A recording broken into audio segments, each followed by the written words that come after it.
Welcome to Pet World. Don't forget to subscribe and turn on notifications to be informed first for updates. It isn't always an urination or spraying issue that cat owners face when it comes to the litter box. Sometimes, deposits consist of solid waste. As with any other unwanted behavior, you must first rule out any underlying medical cause for the behavior. There are many medical conditions that can create a bowel movement-related litter box problem, ranging from parasites to serious diseases. Just because the cat's stool looks normal doesn't mean there isn't something going on internally. If your cat is a long-haired one, she may be having a problem with feces that stick to the fur on her anus, only to drop off outside the box.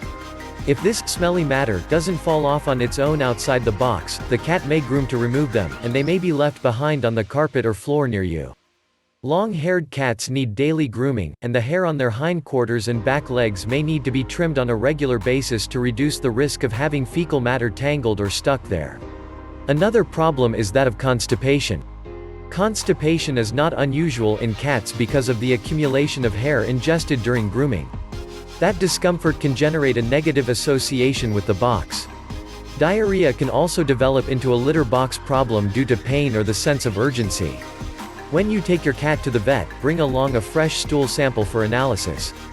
Defecation outside the litter box may be due to internal parasites. By evaluating the stool sample, your vet will be able to determine whether your cat has worms. Yes, you read that right. The truth is, not only kittens get worms. If your cat goes outdoors to hunt, she is still at risk of worms. But even if you see worm segments on your cat or in your cat's stool, don't use an over-the-counter dewormer. Your veterinarian will prescribe a safe and effective deworming product. Once the medical possibilities are ruled out, you can start looking at this from a behavioral standpoint. As with the previous sections, cleanliness plays a big part in whether the box is acceptable. This becomes an even bigger issue for many cats when it comes to bowel movements because of the longer amount of time spent in the box. Covered boxes can be very uncomfortable and unpleasant for cats attempting to defecate. Look at the posture for defecation versus urination and you'll see your cat position herself more upright for BM elimination. This means that any feeling of confinement from the covered box is magnified. What you need to do is to create an open, safe, clean litter box environment and address location issues as discussed in previous sections.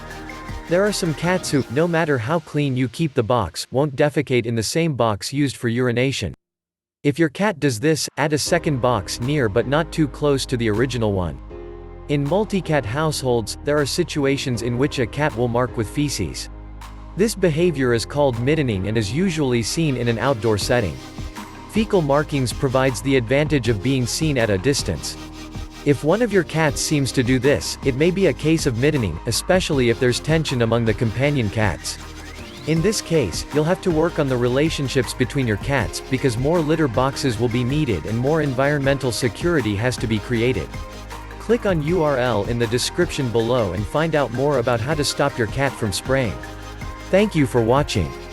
Don't forget to subscribe and turn on notifications to be informed first for updates.